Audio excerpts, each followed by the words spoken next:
जनवरी की एक ठंडी सुबह थी। पूरा कश्मीर बर्फ से ढका हुआ था।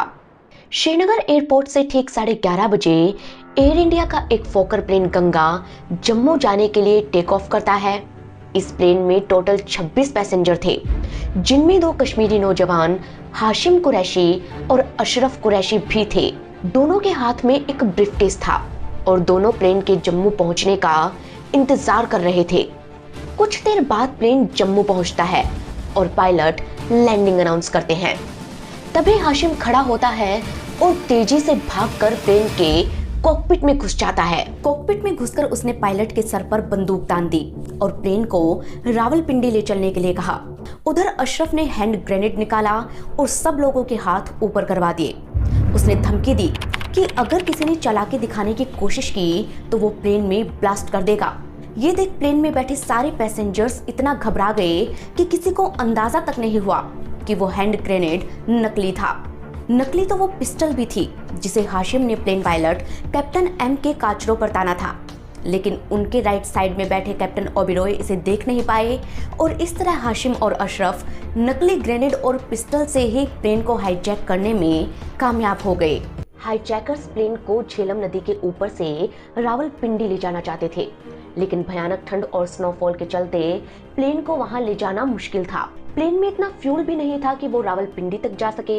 यही कारण था कि पायलट्स इसे लाहौर की तरफ ले गए। लाहौर और अमृतसर आसपास में है, इसीलिए कैप्टन ओबेरॉय ने हाईजैकर्स को चकमा देकर प्लेन को अमृतसर लैंड कराने की कोशिश की। उन्होंने एयर ट्रैफिक कंट्रोलर को वायरलेस पर कोडवर्ड के जरिए एक मैसेज भेजा और कहा कि वो लाहौर में लैंडिंग की परमिशन चाहते हैं, लेकिन एयर ट्रैफिक कंट्रोलर इसे समझ नहीं पाए और बोले, सरदार साहब, ये लाहौर नहीं बल्कि अमृतसर है। इतना सुनते ही हाईजैकर हाशिम सब समझ गया। उसने गुस्से में कैप्टन ओबेरॉय को एक जोरदार थप्पड़ जड़ा और उनका वॉकी टॉकी छीन लिया। इधर प्लेन में इंडियन आर्मी के एक कैप्टन भी बैठे थे, जिन्होंने अशरफ से पूछा कि ग्रेनेड कौन सा है। इस पर अशरफ ने कहा कि अभी चलाकर दिखाता हूँ, फिर तुम्हें खुद ही पता चल जाएगा। ये सुन सब लोग डर के मारे चुप बैठ गए और पायलट्स को मजबूरन प्लेन को लाहौर ले जाना पड़ा। लाहौर में उनका contact Pakistani air traffic controller से हुआ। तब दोनों ने उन्हें बताया कि वो कश्मीरी मुजाहिदीन हैं और इंडिया का प्लेन हाईजैक करके लाए हैं। इतना बताते ही उन्हें लैंडिंग की परमिशन मिल गई और करीब 1:30 बजे प्लेन लाहौर एयरपोर्ट पर लैंड करता है, जहां दोनों हाईजैकर्स पाकिस्तानी ऑफिसर्स से मिलकर उन्हें अपने मकसद के बारे में बताते हैं। वो डिमांड करते हैं कि उनकी बात मकबूल बट से कराई जाए। मकबूल बट वो शख्स जिसने इस हाईजैक की पूरी प्लानिंग बनाई थी। Maqbool terrorist organisation national liberation front यानी कि NLF का चीफ था और उसी ने इन दोनों हाईजैकर्स को प्लेन हाईजैक करने की ट्रेनिंग दी थी। मकबूल ने ये सब कश्मीर के इशू को इंटरनेशनल बनाने के लिए किया था, लेकिन उसे इस बात का जरा भी अंदाजा नहीं था कि उसके दोनों हाईजैकर्स पाकिस्तान के हीरो बन जाएंगे। वो ऐसे कि जब पाकिस्तान के लोगों को पता चला कि 2 कश्मीरी नौजवानों ने इंडिया का प्लेन हाईजैक कर लिया है, तो उन्हें देखने के लिए एयरपोर्ट पर इतनी भीड़ जमा हो गई कि पुलिस को 3 बार लाठीचार्ज करना पड़ा। पाकिस्तान के बड़े बड़े लीडर्स, यहाँ तक कि पीपल्स पार्टी के चीफ जुल्फिकार अली भुट्टो खुद इन हाईजैकर से मिलने पहुंचे। वहीं दूसरे लीडर्स ने इनके लिए स्पेशल बैनर बनवाए और रोड शो किया। पूरे 2 दिनों तक पाकिस्तान में जश्न का माहौल रहा, लेकिन 4 फरवरी को भारत ने कुछ ऐसा किया कि पाकिस्तान के पैरों तले जमीन खिसक गई। जिन हाशिम और अशरफ को उन्होंने सर पर बैठाया था, उन्हें ही पकड़कर जेल में ठूस दिया गया और वो ये समझ गए कि ये सब कुछ रॉ की एक सोची समझी प्लानिंग थी। लेकिन सवाल ये आता है कि भारत ने ऐसा किया क्या? कैसे इस हाईजैक की वजह से भारत 1971 की जंग जीतने में कामयाब हो गया और क्यों रॉ ने करवाया खुद अपना ही प्लेन हाईजैक? इन सभी सवालों का जवाब छिपा है इतिहास की एक दिलचस्प कहानी में, जो शुरू होती है उस दौर में जब कश्मीर में प्लेबिसाइट यानी कि जनमत संग्रह की मांग जोरों पर थी। देश की राजधानी दिल्ली से करीब 800 किलोमीटर दूर पीर पंजाल की खूबसूरत वादियों में बसा है कश्मीर। आजादी के वक्त कश्मीर के महाराजा हरि सिंह कश्मीर के लिए भारत और पाकिस्तान से अलग स्टेटस चाहते थे, लेकिन जब पाकिस्तान ने कश्मीर पर हमला किया तो रातों रात उन्होंने कश्मीर का विलय भारत में कर दिया। हालांकि पाकिस्तान ने इसे मानने से इनकार कर दिया और कश्मीर को लेकर दोनों देशों के बीच खींचतान इतनी बढ़ गई कि ये मामला यूनाइटेड नेशन पहुंच गया। यूएन में ये तय हुआ कि दोनों देशों की आर्मी बैकफुट पर जाएगी और खुद कश्मीर की जनता बताएगी कि उन्हें किसके साथ रहना है। यानी कि कश्मीर में जनमत संग्रह होगा, जिसे प्लेबिसाइट भी कहा जाता है। भारत और पाकिस्तान दोनों इसके लिए राजी भी हो गए, लेकिन पाकिस्तान पीओके से अपनी सेना हटाने को तैयार नहीं था। भारत का साफ कहना था कि प्लेबिसाइट तभी होगा जब पाकिस्तान पीओके से अपनी आर्मी हटाएगा, लेकिन पाकिस्तान इसके लिए माना नहीं और प्लेबिसाइट कभी हुआ नहीं। कश्मीर के लोग प्लेबिसाइट का इंतजार करते रहे और देरी की वजह से उनमें गुस्सा पनपता गया। तब 1950 में कश्मीर के कुछ नौजवान जम्मू कश्मीर प्लेबिसाइट फ्रंट नाम से एक ऑर्गेनाइजेशन बनाते हैं, जिसे ज्वाइन करता है मकबूल बट। आजाद कश्मीर का सपना देखने वाला मकबूल बट इस ऑर्गेनाइजेशन का एक्टिव मेंबर था। अपने नित नए कारनामों के कारण वो पुलिस की नजरों में आ गया। पुलिस से बचने के लिए 1959 में मकबूल पाकिस्तान चला गया, जहां उसने पेशावर की एक यूनिवर्सिटी में एडमिशन लेकर उर्दू में मास्टर्स की। इसके बाद उसने पाकिस्तान में एक लोकल इलेक्शन लड़ा और जीता भी। 1965 में मकबूल ने अपने दोस्तों के साथ मिलकर एक नया ऑर्गेनाइजेशन नेशनल लिबरेशन फ्रंट बनाया। 1966 में मकबूल वापस कश्मीर आया और एनएलएफ के लोगों के साथ मिलकर सीआईडी इंस्पेक्टर अमरचंद को किडनैप कर लिया। अमरचंद ने भागने की कोशिश की तो गोली मारकर उनका मर्डर कर दिया गया, जिसके बाद पुलिस ने मकबूल और उसके साथियों को अरेस्ट कर लिया। कोर्ट में ट्रायल के बाद मकबूल बट को फांसी की सजा सुनाई जाती है। कहते हैं कि जब जज ने मकबूल को सजा सुनाई तब उसने भरी अदालत में कहा था कि जज साहिब, वो रस्सी अभी तक नहीं बनाई गई जो मकबूल को फांसी पर लटका सके। 1968 में मकबूल को सजा मिली, लेकिन 4 महीने बाद ही वो जेल में 38 फीट लंबी सुरंग बनाकर फरार हो गया। कहते हैं कि मकबूल 2 हफ्तों तक पैदल चलकर पीओके पहुंचा, जहां 8 सालों तक वो आईएसआई से मदद पाने की कोशिश करता रहा। हालांकि आईएसआई को मकबूल पर भरोसा नहीं हुआ और उन्हें लगा कि वो डबल एजेंट है, यानी कि मकबूल रॉ के लिए भी काम करता है। इसीलिए उन्होंने मकबूल से किनारा कर लिया। कहते हैं कि उन्हीं सालों में मकबूल की मुलाकात हाशिम और अशरफ से होती है। इन दोनों को खुद बीएसएफ ने बॉर्डर क्रॉस कराकर पाकिस्तान भेजा था, ताकि ये मकबूल बट से जुड़ी इंफॉर्मेशन इकट्ठा कर सके। लेकिन दोनों ने मकबूल से मिलकर सब कुछ बता दिया और एनएलएफ ज्वाइन कर ली। 18 जून 1969 मकबूल बट अपने एक साथी अमानुल्लाह खान और हाशिम कुरैशी को रावलपिंडी के डॉक्टर फारूक हैदर के घर पर ले जाता है।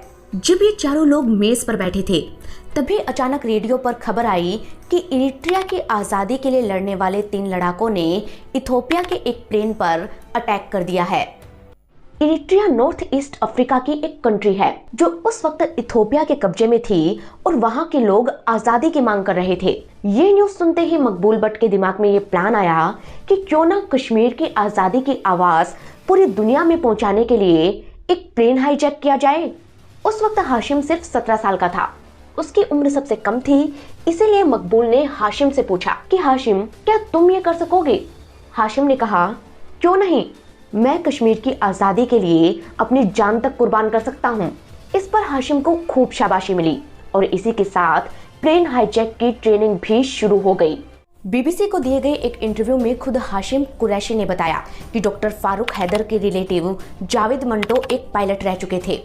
उन्होंने ही हाशिम को ट्रेनिंग देना शुरू किया। वो उसे रावलपिंडी के चकलाला एयरपोर्ट पर ले गए, जहां एक फोकर प्लेन में ले जाकर उन्होंने हाशिम को समझाया कि पायलट कहां बैठता है, कॉकपिट में उसे कैसे कंट्रोल करना है और पैसेंजर्स से कैसे डील करना है। मकबूल बट ने हाशिम और अशरफ दोनों को बम बनाने और हैंड ग्रेनेड चलाने की ट्रेनिंग दी और ट्रेनिंग के बाद उन्हें एक ग्रेनेड और पिस्टल देकर श्रीनगर के लिए रवाना कर दिया। हाशिम सियालकोट बॉर्डर से श्रीनगर जा रहा था, लेकिन रास्ते में उसे बीएसएफ ने पकड़ लिया। थोड़ी सी पूछताछ के बाद ही हाशिम ने बीएसएफ को मकबूल की पूरी प्लानिंग के बारे में बता दिया। साथ ही ये भी बताया कि उसके साथ इस मिशन पर 2 और लोग भी होंगे। दरअसल ये हाशिम की चाल थी, क्योंकि मकबूल बट ने ही उसे कहा था कि अगर तुम सीमा पर पकड़े गए तो अपने मिशन के बारे में बीएसएफ को सब कुछ बता देना और कहना कि मेरे साथ 2 और लोग भी शामिल हैं जो श्रीनगर में हैं। इस पर बीएसएफ वाले तुम्हें मारेंगे नहीं, बल्कि बाकी लोगों को खोजने के लिए नरमी बरतेंगे। हुआ भी यही। बीएसएफ ने उसे सब इंस्पेक्टर की पोस्ट देकर श्रीनगर एयरपोर्ट पर अपॉइंट कर दिया, ताकि वो अपने साथियों को पकड़वा सके। लेकिन एयरपोर्ट पर जाकर हाशिम ने अपनी प्लानिंग पर फोकस किया। उसने एक कारपेंटर से नकली गन बनवाई और खुद लकड़ी से आर्टिफिशियल हैंड ग्रेनेड बना लिया। इस पूरी प्लानिंग में हाशिम का भाई अशरफ भी उसके साथ था। उन्हें पता था कि 30 जनवरी को प्रधानमंत्री इंदिरा गांधी के बेटे राजीव गांधी श्रीनगर आने वाले हैं। इसीलिए दोनों ने तय किया कि वो 30 जनवरी को ही प्लेन हाईजैक करेंगे। 30 जनवरी 1971 शनिवार का दिन था। हाशिम और अशरफ तैयार होकर श्रीनगर एयरपोर्ट पहुंचे, लेकिन यहाँ आकर उन्हें पता चला कि राजीव गांधी का प्लान तो कैंसिल हो गया है। इसीलिए उन्होंने एक दूसरे फोकर प्लेन को हाईजैक करने की सोची, जिसका नाम था गंगा। गंगा काफी पुराना और रिटायर्ड प्लेन था। बावजूद इसके अचानक इसे एयर इंडिया में शामिल कर लिया गया। इसी प्लेन में हाशिम और अशरफ सवार हो गए। दोनों खुश थे क्योंकि सिक्योरिटी चेकिंग के बावजूद उनकी ब्रीफकेस में रखे पिस्टल और ग्रेनेड पकड़े नहीं जा सके थे। अब ठीक 11:30 बजे प्लेन टेक ऑफ करता है, लेकिन जम्मू लैंडिंग से पहले ही दोनों हाईजैकर्स प्लेन को हाईजैक करके लाहौर ले जाते हैं और यहीं से असली खेल शुरू होता है।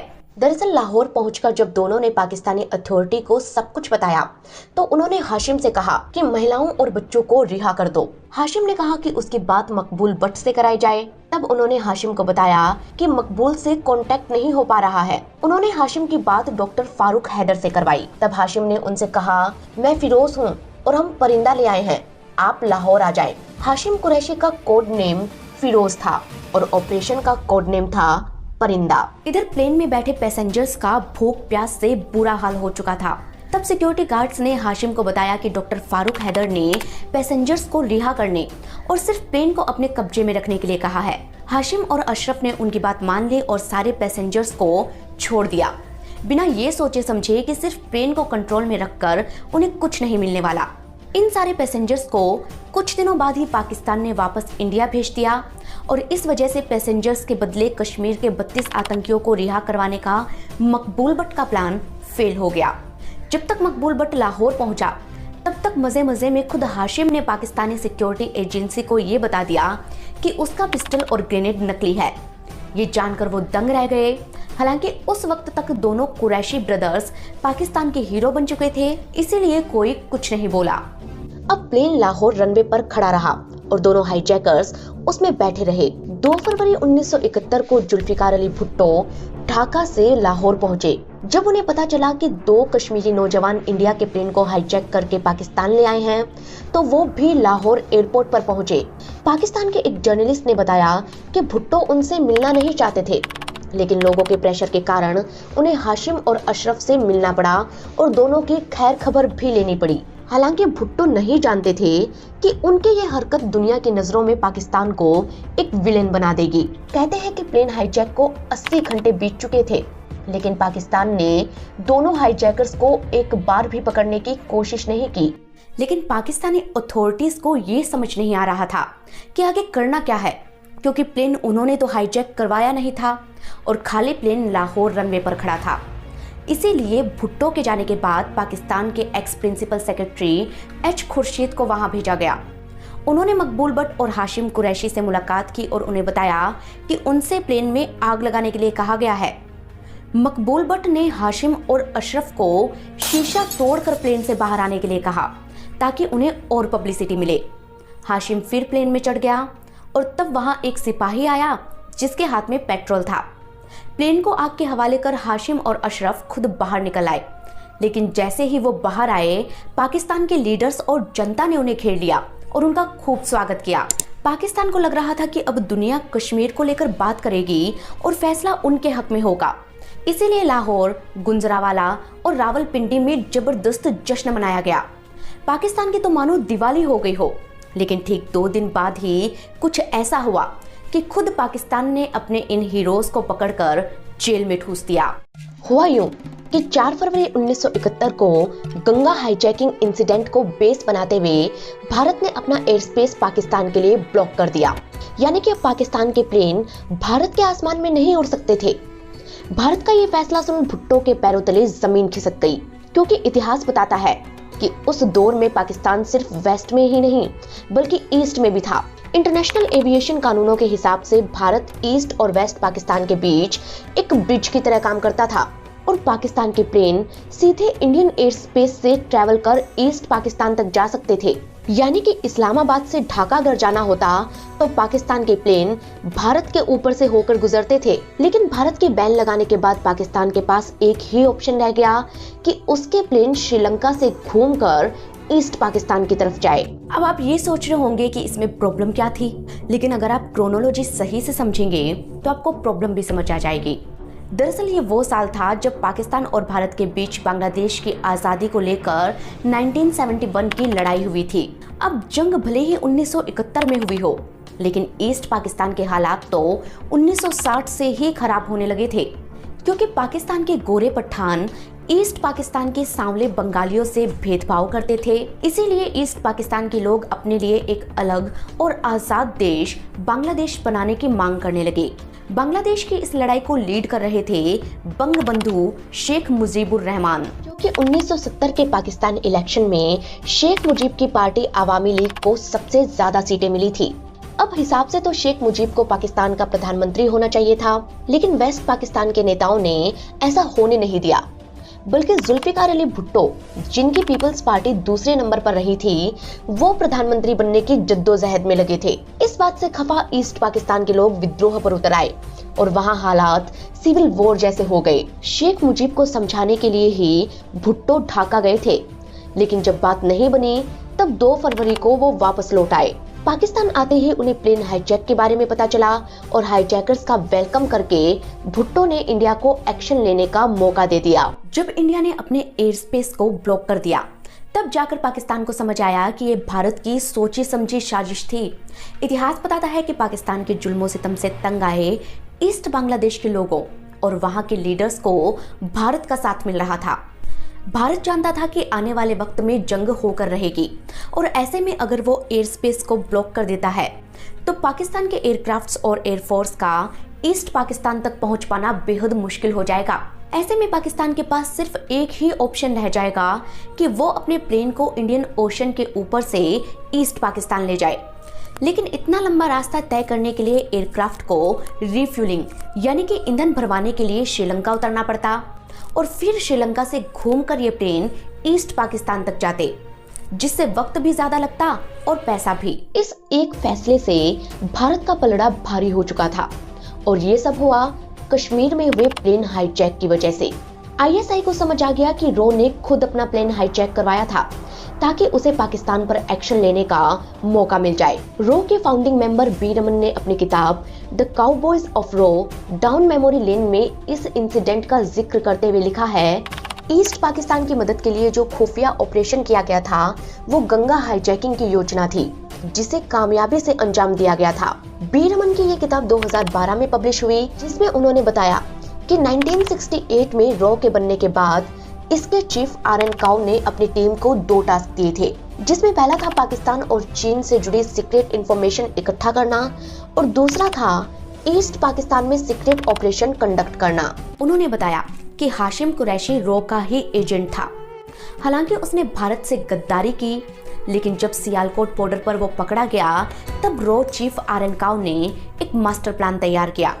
उन्होंने हाशिम से कहा कि अगर वो उनकी बात मानेगा तो उसे गद्दारी की सजा नहीं मिलेगी। उन्होंने हाशिम को समझाया कि उसे प्लेन तो हाईजैक करना है, लेकिन भारत की शर्तों पर। यह तय हुआ कि वो प्लेन को लाहौर ले जाएगा और जुल्फिकार अली भुट्टो से मिलेगा, ताकि दुनिया के सामने ये साबित हो जाए कि प्लेन को पाकिस्तान के कहने पर हाईजैक किया गया है और इंडिया को पाकिस्तान के लिए अपना एयर स्पेस ब्लॉक करने का मौका मिल जाए।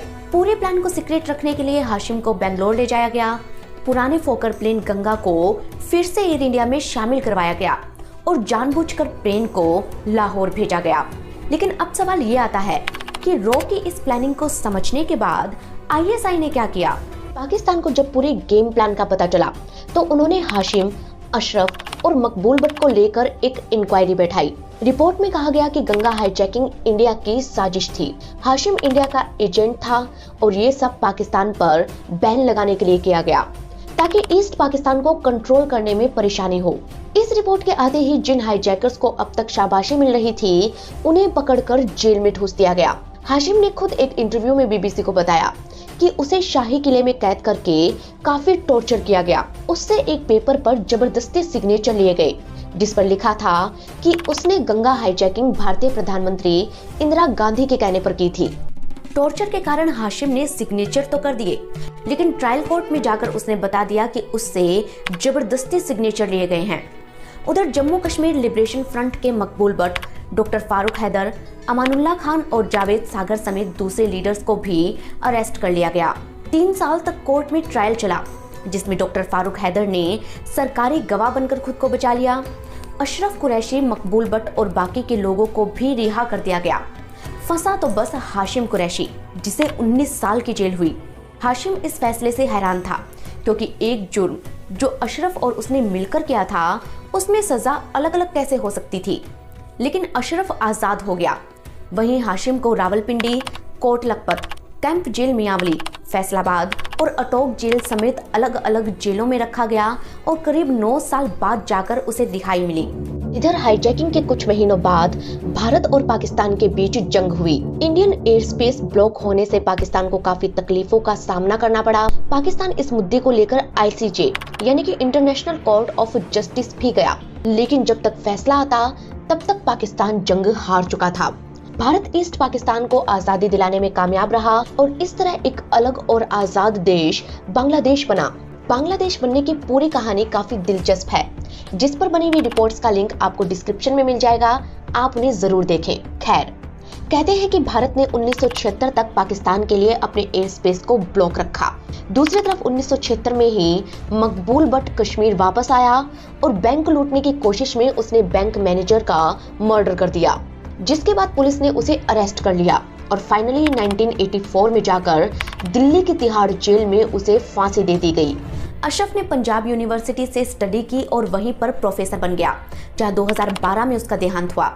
हाशिम रिहा होने के कुछ सालों तक पाकिस्तान में रहा और बाद में हॉलैंड का परमानेंट रेजिडेंट बन गया। साल 2000 में जब वो श्रीनगर आया, तब पुलिस ने उसे ISI एजेंट बताकर अरेस्ट कर लिया और उस पर गंगा हाईजैकिंग का केस दर्ज हुआ। हालांकि इस केस का वर्डिक्ट आज 20 सालों बाद भी नहीं आया है और वो अब भी बेल पर है। वैसे इंटरनेशनल लॉ के मुताबिक एक ही मामले में 2 बार सजा नहीं मिल सकती, लेकिन सवाल ये आता है कि अगर वो रो एजेंट था तो उस पर केस क्यों किया गया।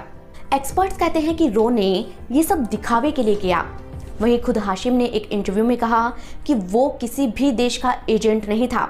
उसने गंगा हाईजैकिंग सिर्फ कश्मीर इश्यू को इंटरनेशनल बनाने के लिए की थी। वो तो खुद रो और ISI का इस्तेमाल अपने फायदे के लिए करना चाहता था, लेकिन असली फायदा मिला रो को। हालांकि इस हाईजैकिंग से जुड़े कई सवाल ऐसे भी हैं जिनके जवाब अब तक नहीं मिले, लेकिन 1971 की जंग हो, सिक्किम का भारत में विलय हो, नॉर्थ ईस्ट में इंसर्जेंसी को कंट्रोल करना हो या फिर पाकिस्तान के न्यूक्लियर प्रोजेक्ट्स का पता लगाना हो, इंडिया की सीक्रेट एजेंसी रो ने अपने हर टास्क को सक्सेसफुली कंप्लीट किया है। रो की काबिलियत का अंदाजा इसी बात से लगाया जा सकता है कि दुनिया की 10 टॉप मोस्ट सीक्रेट सर्विसेज में रो का नंबर भी आता है। रो के बनने और इसके सीक्रेट मिशंस की कहानियां काफी दिलचस्प है। ये स्टोरीज भी हम आपके लिए लेकर आएंगे अगर आप चाहेंगे तो, लेकिन इसके लिए आपको हमें कमेंट करके बताना होगा और साथ ही ये भी बताना होगा कि आप हमें कहां से देख रहे हैं और अगली रिपोर्ट किस सब्जेक्ट पर देखना चाहते हैं। हम मिलेंगे आपको नई कहानी के साथ, तब तक के लिए धन्यवाद।